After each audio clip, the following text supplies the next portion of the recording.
Aksi pelemparan batu yang menyasar kaca mobil angkutan barang di Kabupaten Kendala kembali terjadi. Kali ini, sebuah pikap dengan plat nomor polisi G8047AC menjadi sasaran pelaku di pagi hari. Sopir pikap, Sumpeno 41 tahun mengaku, aksi teror yang ia alami terjadi pada Selasa, tanggal 20 Juli tahun 2021, pukul 6 di Jalan Raya Kaliwungu, Desa Sumberejo, Kecamatan Kaliwungu. Kaca pikap Sumpeno bagian depan dan belakang rusak parah terhantam benda yang dilempar secara tiba-tiba. Saat itu, Sumpeno bersama temannya baru mengantarkan kambing kurban milik tetangganya di Mangkang.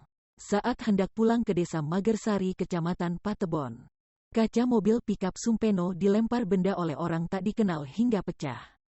Jam 6 pagi tadi, tiba-tiba kaca mobil saya pecah terkena benda, dugege gitu terkena benda.